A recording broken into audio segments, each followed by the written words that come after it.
I'm Cassidy. I'm Tristan. I'm Sean. I'm Tarian. And today we're going to talk about the intimate parent and kind of just like what that is to us and how it relates to each of us and how it relates to like who we're going to be as parents one day. Cool. All right, who wants to kick it off? I can. I'll kick off. So, first, who is each of your intimate parents, and just describe what that's like, what that relationship is like with that parent. Oh, my intimate parents are my mom. For sure, one of them is my mom and my stepdad. The relationship with my mom, we're really close. Well, yeah, we're really close. We basically talk about majority of everything. My dad is certain limits because he's like your dad, so it's like certain things you talk with your mom about, you can't talk to your dad about. But both of them I'm really close with, and we talk about majority of everything we need to. Yeah, that was also interesting in the article that you had sent online about how like back in the day kids were more seen as like able to give families money, and so they were having kids so that they could work and give them money, and they were just seen as like a means to an end of money. But then over time, I think it said like in the 1930s it started to change because of like the fact that the stock market and all those things like fell, and so like money and all these things, and so now it's like more widely known for parents to want their child to come to them with things and like talk to them about their lives, and they're not just like a means to an end anymore, which is interesting that wasn't like that, but now it is. My intimate parent is my mom, like hands down. Not only because she was the only one there for me, but it's the fact that, we have a relationship where we can talk about anything and everything. It may be a little weird at first, because moms always make things weird, just naturally, but yeah, we take it to places that's like, she tells me about her life and her experiences, and then I'm like, all right, well, Mom, I got a story for you, and then she's like, Sean. I'm like, yeah, Mom, I'm growing up now, but yeah, and also it's just the hard stuff, like death and everything like that. Like, she's there for me no matter what I have, what questions I have, and it's been like that since I was young. It was never like, how some parents like, you're a child, stay in the child's place, stuff like that, but she always treated me like I was an equal. I never disrespected my mom, because she had the black off me, but at the same time, it's like, she never belittled me because I was young, and that's why I feel like she's my intimate parent. Because with my dad, it was like, not only was he not that often, but, we never created that relationship, and he treated me like I was a child, like I was, dumb or something like that. My mom, she respected my intelligence, and that's why I consider her my intimate parent. Yeah, for me, I guess I can talk about like my experience like as an adult with like the intimate parent. For me, it's not like either of my biological parents. It's my mom, my best friend's mom, who she's from Michigan. Like I like literally just randomly met this woman, randomly met my best friend like first year of college, and like met them. And the way that this woman, like I can talk to her about like my emotional needs or like my like emotional like wants or like stressors that like I'm having, she like completely like evaporates it. Like she just like makes me feel back level headed again. And I think that is like really important to who an intimate parent is, because it's not all about, like you said, giving the money to your kid or like completely supporting them and just like having that kid and it being there and just I don't know what's like having kids just for fun, whatever. It's important to tell them that the stress that they're feeling and everything like is okay, and it doesn't matter, that it's something that will pass and like they'll feel normal again later. Yeah.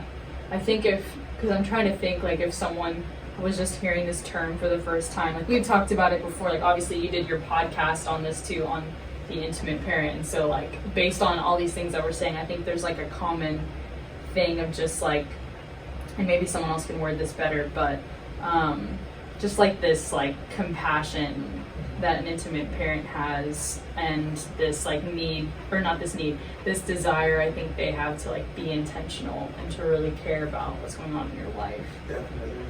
Would be things that I would say that like that yeah, like the thing that would be like the opposite of an intimate parent would want to like use. Yeah.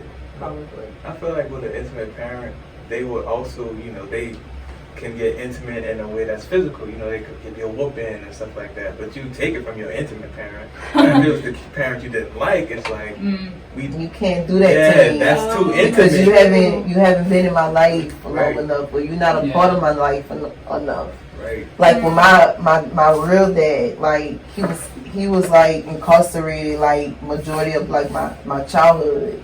So him being incarcerated, like us growing up, it's just like that all that time he wasn't in our life. So as we got a little older, it's like he tried to come back, then it's just like he got his own life, but then it's just like we really don't matter. So it's just like when my mom, she's there, and that's just it. Regardless, like she's just there. So like it's just you just definitely know who's the intimate parent, who's not. It's very like there, you know what I mean? You definitely know it, you'll feel it, and you'll see it. Yeah. So it's all about like who's like steadily there for you, who's like the rock. They're there no matter Moms. what. Yeah, they're thicker than Moms are the best. Like women are the best. Yes, they're the best. They No offense, but we are the best.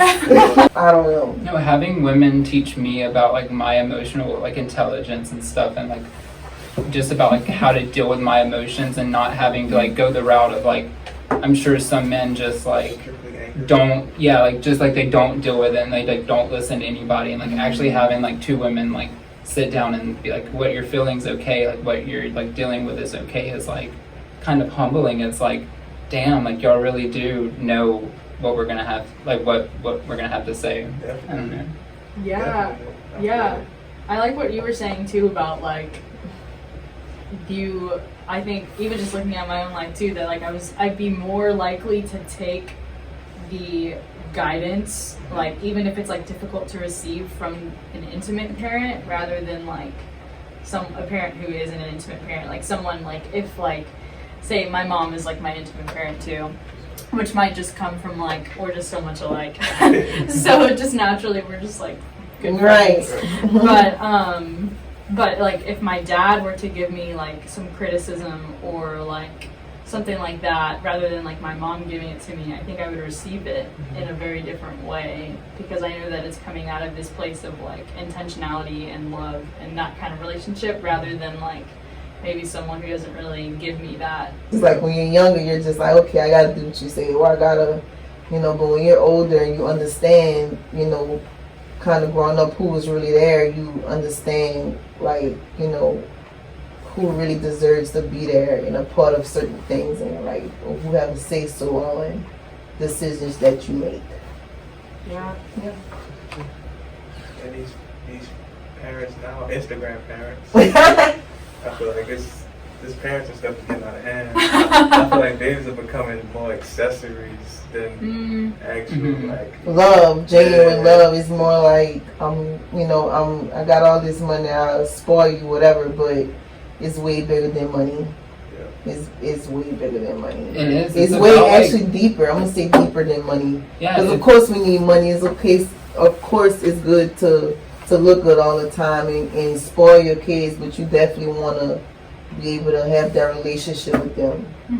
So yeah, sometimes I feel like it's about like an authority thing too, like it's like parents that maybe have a lot of money, or even parents that are middle class parents, they want to have like this control over their kids, and they want to like be their like parent. Like the best way to describe it to me is the women that love their kids so much that they would like literally do anything for their kids, and they like are like kind of helicopter parents, but they don't like allow the child to like grow, rather than like letting them just be on their own. Yeah, like they're just like literally helicopter parents. Like you're always gonna have like that parent, like they're never gonna like let you go and like let you grow. So, and I feel like that's so dangerous to like. Yeah, children that's these just how my days. mom, like how we were raised. Like my mom, we started working young.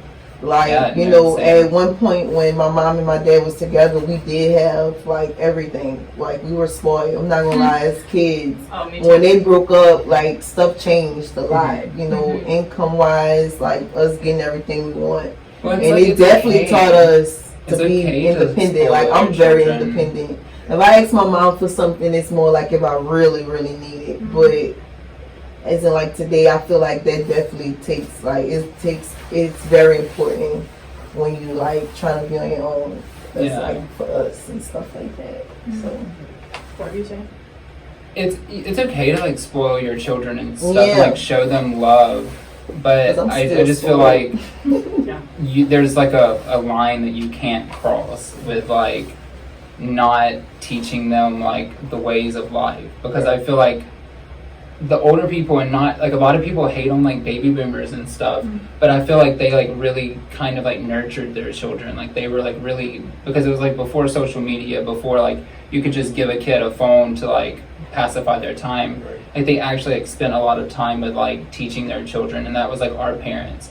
But I feel like our parents kind of just like gave us phones, or like gave us like these like distractions that like we didn't like really get to connect somehow. So like, but, and I'm not speaking for like every, you know, parent, but like the intimate parent, like why it's so important is because like it takes away all of those like distractions, and it allows you to like actually connect with your child and like teach them things, and like teach them like things about life, and not let them just like kind of figure it out on themselves.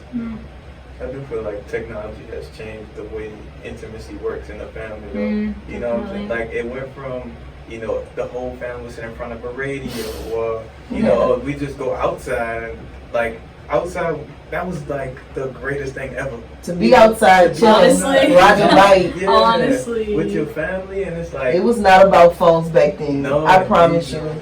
Because I could be in a house with my mom, my sister, and we'll be texting. And we like all in a different room, but while we texting and we all in the same house, we could literally just go to each other and talk. But we're like texting each other, and we're like in the room next. It's crazy. It really is. Like I remember traveling, and like if we didn't like fly or something, or probably even if we flew, me and my brother would be like addicted to our like Nintendo DS's. And like we would just be, you know, 10, 11, just like playing the Nintendo, be going through like cool states and stuff, and like not paying attention to like what we were like living. And like now, like I would have loved that. Like I would love to be in the Yellowstone National Park driving through, Yeah. and, like, witnessing that beauty. But then I was just like addicted to like not spending time with my family, but being with my family. And so it's And like, there's something else out there while we talk. I know this is like a little off topic, but Yeah, the amount of time we put into our phones a day is crucial. yeah, I love And the it thing they have definitely on come in that phones between now. family interaction, like communication. It kills communication within family. Like it's like Mhm. I know it do, because I would send a text quick before I rather have a face to face with my family member, because I know how I am. So yeah, just throwing that out there. Yeah, Oh, the it's true. intimacy is definitely hindered now. Like, because Definitely. kids don't even know how to conversate in person. You know, like you just said, Right, it's my easier kid- to send right. a text message than it, because it's harder to feel that raw emotion Because coming from your mom. this right here Yeah. made it It's difficult easy. to communicate. Yeah. So That's why in the next generation we need to teach the children that's to our job to do love phones and that. use phones, but like also you know, Enjoy real life. Yeah, enjoy real life and reality and what's going on now. Yeah. Yeah, a healthy balance. I think everything's just about balance. Mhm. Like, it's not a bad thing, Yes. but if it's used too much, it could be a bad thing, Mm-hmm. which hinders that intimacy in the family. Yeah. These are all good things. It was. I enjoyed this talk. This It was was. fun. This was a very good conversation. Yeah. I got to know each one of you guys a little personally. Yeah. Yeah.